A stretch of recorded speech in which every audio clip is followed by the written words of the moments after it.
J'ai très spontanément répondu oui quand on m'a proposé de parrainer cette édition. J'en suis très heureux, très content.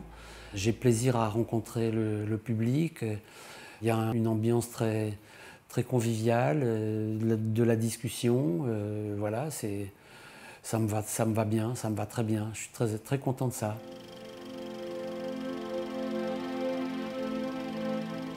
Le cinéma, je dirais, majoritaire, comme ça, parle assez peu du travail.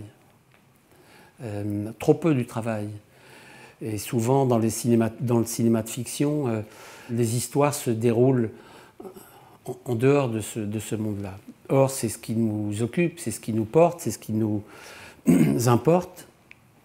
Et moi, ce qui m'intéresse, je dirais, c'est la question du travail. Je la décline de plusieurs façons dans mes films. Il y a la question de l'apprentissage, c'est très présent chez moi. Pourquoi? Parce que quand on voit des gens, des enfants, des adultes qui apprennent des gestes, qui apprennent des choses, on comprend la complexité. Je vous donne un exemple. Je viens d'achever le montage d'un film qui s'appelle De chaque instant et que j'ai tourné dans ce qu'on a appelé longtemps une école d'infirmières. Aujourd'hui, ça s'appelle un institut de formation en soins infirmiers. Quand vous regardez une infirmière faire un soin simple, une piqûre, un pansement, etc., ça paraît simple. Quand vous montrez des jeunes gens, des jeunes femmes qui apprennent ces gestes, vous vous rendez compte de toute la complexité d'un geste simple.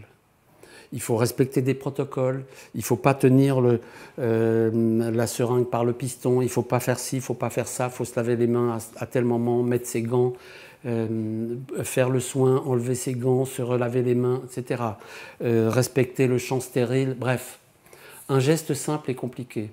Et les situations d'apprentissage, quand elles sont filmées, permettent justement de montrer et de faire comprendre que ce métier, en l'occurrence ce métier d'infirmier, d'infirmière, c'est un métier difficile qui suppose, qui requiert une très large diversité de compétences, des responsabilités très lourdes, etc. etc. Filmer l'apprentissage offre des situations émotionnelles, c'est émouvant de voir, parce que apprendre, c'est par définition, apprendre quelque chose, c'est faire quelque chose, c'est aller à la découverte de choses qu'on ne connaît pas ou qu'on ne sait pas faire, qu'il va falloir comprendre, assimiler, maîtriser. Et ce sont donc autant d'obstacles à franchir, autant d'embûches. Et c'est du coup autant d'histoires, au pluriel. Le cinéma, c'est des histoires. Et des gens qui sont en situation d'apprendre, ils sont confrontés à eux-mêmes, à leurs doutes, à leurs difficultés. Et du coup, ça se traduit par des émotions chez les spectateurs comme chez les personnages, chez les protagonistes, chez ceux qu'on filme.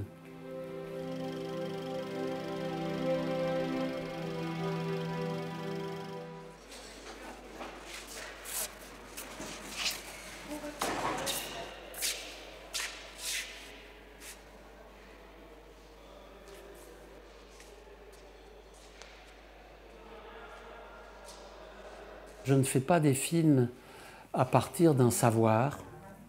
Je ne suis pas celui qui sait et qui dit au spectateur « voilà ce que vous devriez savoir ou apprendre sur tel ou tel domaine ». Je suis quelqu'un qui fait des films à partir d'un non-savoir, avec mon ignorance, mais avec un appétit, une curiosité, une envie de rencontrer, de découvrir, d'aller à la rencontre de quelque chose. peut-être pour être un peu moins bête une fois le film fini.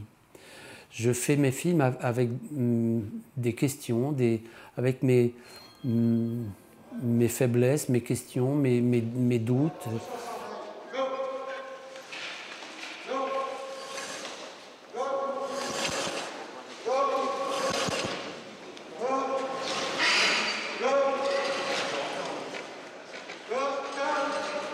Regardez bien ensemble, que ça fasse bien droit. Hein. Vous avez du retard, laissez la. Allez, go! Quand je fais un film, si j'ose dire, je n'ai rien à dire. J'ai à faire un film. Mais il ne s'agit pas de faire du discours sur. Je ne fais pas mes films dans la perspective d'un message à délivrer au reste de l'humanité.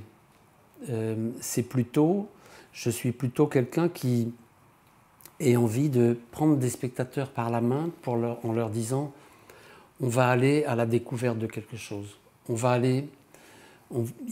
Là, c'est peut-être intéressant, dans cet endroit, dans cette école, dans ce musée. Il y a des gens, justement, qui travaillent là, qu'est-ce qu'ils font, qu'est-ce qu'on peut comprendre de ça.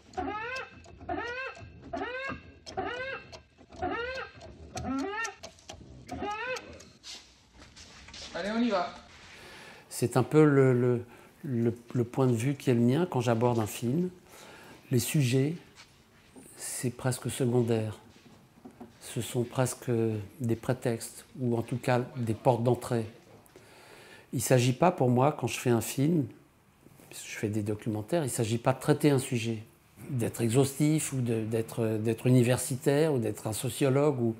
Ce n'est pas du tout mon point de vue. J'aborde mes films avec un regard de cinéaste, comme quelqu'un qui va chercher à donner à voir et à faire confiance à l'intelligence du spectateur. Donc il ne s'agit pas de dicter au spectateur, il s'agit surtout de ne pas dicter au spectateur ce qu'il doit penser, mais peut-être de lui donner à penser, de l'amener à réfléchir par lui-même. Ce qui importe, ce n'est pas la simplicité, c'est la complexité des choses. Ne pas trop maîtriser les choses, ne pas vouloir trop maîtriser les choses. Pourquoi ? Parce que les plus belles séquences, c'est quand une chose inattendue est arrivée. C'est quand tout d'un coup, quelque chose qu'on n'attendait pas, c'est produit, c'est passé. Et si vous voulez filmer utile, selon un plan de travail bien établi à l'avance, où tout est contrôlé, etc., vous allez faire un film de sociologue, ennuyeux, casse-pied, parce que tout d'un coup, ce qui est au cœur du film, c'est plus le cinéma, c'est un discours. Et je pense, c'est un point de vue très personnel, mais dans mon cas, si les choses sont trop préparées, on passe à côté de l'essentiel, on passe à côté du cinéma. Parce que le cinéma, c'est pas du discours. Le cinéma, c'est pas de la sociologie, c'est tout à fait autre chose.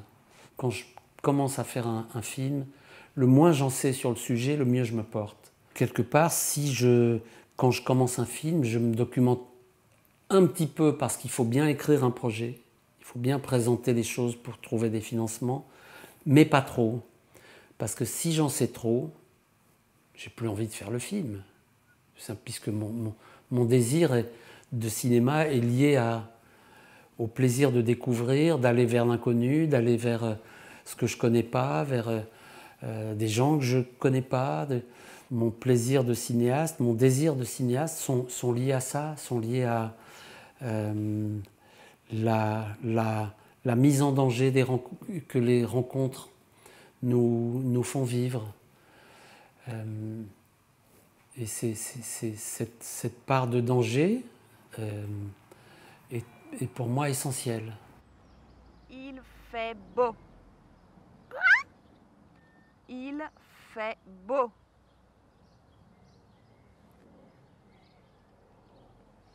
Manabu. Ah. Manabu là. Et toi? Ah, tu triches? Mamie, écoute. Mais regarde. Eh, tu triches? Eh, il fait beau.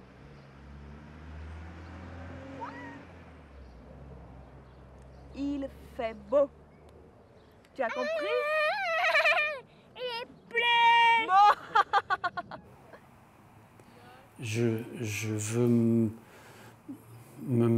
mettre un peu en danger au sens où aller vers ce que je ne connais pas, sans savoir à l'avance quel chemin va prendre le film.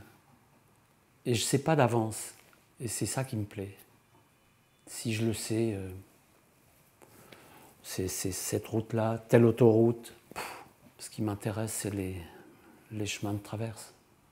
Monsieur, daigneriez-vous passer au salon d'habillage? Tout de suite. Derrière le paravent? Oui, allez donc vous planquer derrière le paravent. Oh ben ça Quel va. paravent? L'un ou l'autre. Hein. Il y en a un là-bas. L'un ou l'autre, celui qui dans lequel vous vous sentez le mieux. Oui. Oui. Et puis alors les chemises, en fait... Les chemises, elles sont petites. Bon. Un plus tard. Malheureusement, dans l'esprit de tout le monde, les documentaires ne sont pas vraiment des films. Combien de fois j'ai entendu bah, « c'était bien, mais quand est-ce que tu nous feras un vrai film ?» C'est une espèce de malédiction qui hante, qui poursuit les gens qui, comme moi, font des films documentaires. On les considère pas tout à fait comme des cinéastes. C'est pas tout à fait du cinéma, puisque sous prétexte qu'on filme des vraies situations et des vraies personnes, alors c'est pas tout à fait du cinéma, parce que le cinéma, dans l'esprit de tout le monde, c'est de la pure fiction. Moi, je dis souvent, le mot documentaire, je le trouve très bien. J'aime pas beaucoup le mot documentariste. C'est ce mot-là que j'aime pas trop, parce qu'il vous enferme, comme si justement, comme si les documentaristes étaient des gens un peu à part dans le champ du cinéma. Ils le sont peut-être, mais on peut être documentariste et regarder Louis Malle, Agnès Varda, il y a des... Wenders aussi a fait des documentaires. Bref, un tas de cinéastes font des documentaires, de la fiction, les deux, quelquefois au sein d'un même film. Et d'ailleurs, cette frontière documentaire-fiction, elle est aujourd'hui presque un peu désuète, en tout cas, elle est perméable, pas forcément très intéressante. Moi, je dis souvent que le documentaire, c'est de la fiction. C'est une autre façon de faire de la fiction. Oui. J'arrive là. On ne tourne pas avec des acteurs, on ne paye pas les gens pour incarner un personnage, on filme des gens pour ce qu'ils sont, mais dès qu'on met une caméra quelque part, on interprète, on donne une relecture du monde. Et donc, on est dans la fiction. C'est Van der Keuken qui disait dès qu'une personne est filmée, elle devient un personnage de fiction et pourtant elle continue d'exister.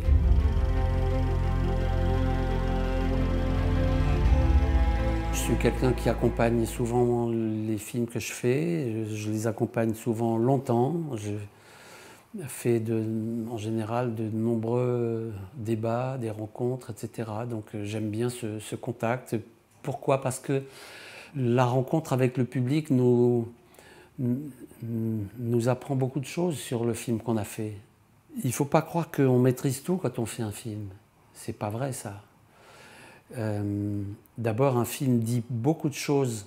On lit les films à travers ce qu'on est, à travers notre propre histoire, notre enfance, notre regard, etc. Et c'est ça qui est très beau dans le cinéma, c'est qu'à la fois tout le monde voit le même film et tout le monde voit un film différent en même temps. Elles étaient déjà encore plus sales tout à l'heure. Oui. Et maintenant, tu trouves qu'elles sont propres? Non.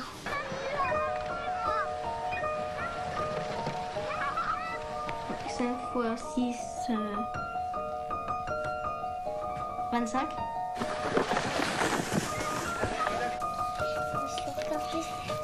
le pouce, le petit doigt et le pouce, ils sont tout lavés. Et là, comment tu l'appelles celui-là? Et la rencontre avec le public, avec les spectateurs, permet au cinéaste de comprendre des choses sur ce qu'il a fait lui-même. Quelquefois, on n'a pas vu certaines choses qui, dans l'après-coup, vous semblent évidentes. Je me souviens d'une des premières projections d'Être et avoir. Une femme a levé la main et a pris la parole et a dit « Vous avez fait un film sur la séparation ». Je me suis dit « Mais c'est vrai, c'est complètement ça ». Parce que l'enfance, les enfants que j'ai filmés, l'enfance, grandir, c'est apprendre à se séparer d'eux. C'est apprendre à laisser des choses derrière soi, à tourner des pages. Et si je relis le film sous cet angle-là, ça me paraît évident. Et pourtant, je ne l'ai pas vu. Ça veut bien dire qu'on fait un film avec aussi son inconscient, avec, sans être capable toujours de le décrypter, de l'analyser. Et c'est peut-être tant mieux d'ailleurs. S'il n'y avait que de la maîtrise, ce serait l'horreur. S'il y avait là transparence, maîtrise, etc., ça serait même dangereux. J'aime bien l'idée que quand on fait un film, un livre, une œuvre quelconque, il y a une part d'invisibilité à son propre travail.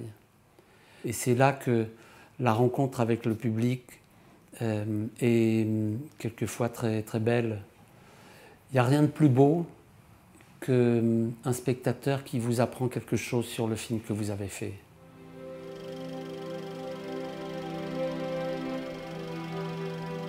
Il s'agit de me faire accepter, mais pas de me faire oublier. On ne peut pas se faire oublier. On est trois dans une classe, dans un lieu. Il y a une perche, on n'est pas invisible. Et les personnes que je filme, je suis toujours très proche. Je suis pas du tout planqué au fond de la classe ou avec un téléobjectif pour essayer de choper des choses à l'insu d'eux. Pas du tout. Les gens que je filme me voient, je suis avec.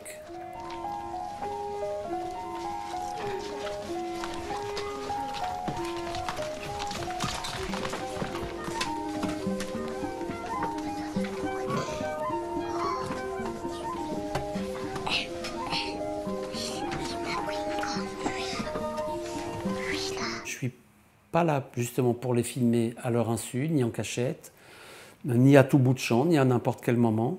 Je dis souvent que c'est parfois plus difficile de poser la caméra que de filmer, que de continuer à filmer.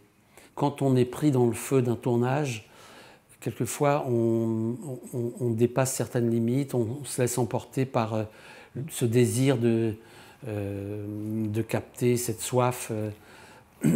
Bon, il faut être capable de s'arrêter.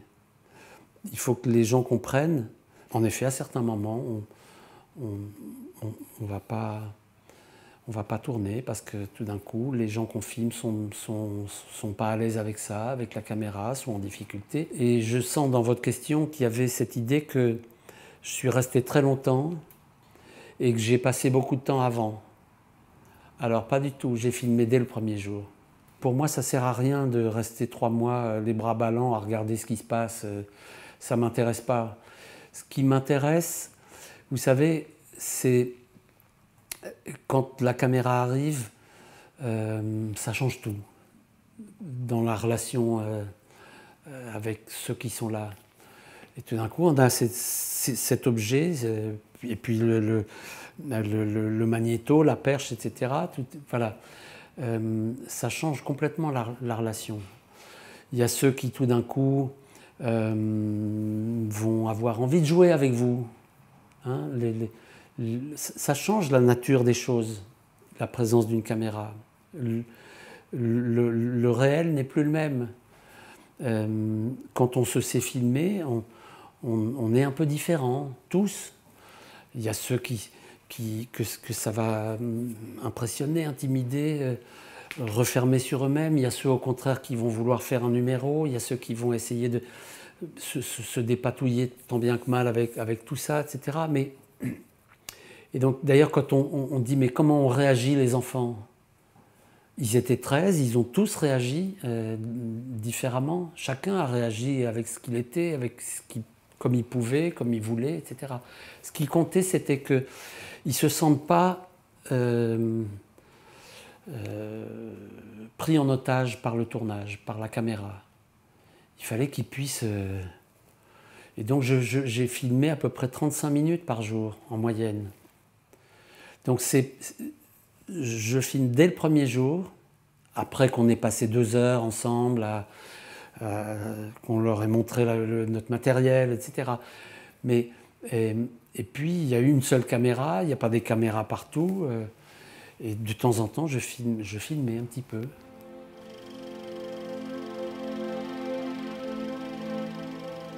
C'est vrai que Cannes a été un déclencheur, notamment pour Être et avoir, beaucoup plus que pour Retour en Normandie, qui est un film qui a été beaucoup moins vu. Mais bon, c'est vrai que ça a été un tremplin pour Être et avoir. À la fois, le film a touché le public, mais il est passé aussi aux journées AFCAE. Il y a 400 exploitants qui ont vu le film et qui ont dit on va le prendre, etc. Alors, bon, Cannes, c'est un festival compliqué. C'est quelquefois à double tranchant, quelquefois il y a des... Cannes ne rend pas service. Cannes ne rend pas systématiquement service aux films qui sont montrés là-bas. Il y a des films qui peuvent passer inaperçus, qui sont quelquefois qui peuvent être trop compliqués pour être vus dans l'espèce d'effervescence cannoise. Pas dans le bon tempo pour Cannes. Bon, après, c'est aussi des mondanités, c'est aussi une espèce d'étalage de fric. On n'est pas toujours très à l'aise avec ça. C'est pour ça qu'une manifestation comme Vision sociale est importante. C'est comme ça que aussi l'acide, c'est quelque chose d'important. Enfin, il se passe beaucoup de choses un peu autour de du palais, du tapis rouge, etc. Il y a beaucoup de choses importantes. Et là, il y a tout d'un coup quelque chose qui ressemble un peu plus à la vraie vie, si j'ose dire. Et donc c'est d'où l'importance de ces manifestations-là. Non pas que la vraie vie soit complètement absente des films qui sont montrés dans le palais, dans la grande salle lumière, etc. Beaucoup de films portent sur des questions qui nous concernent, des questions sociales, c'est vrai. Mais c'est l'enrobage qui fait un peu écran.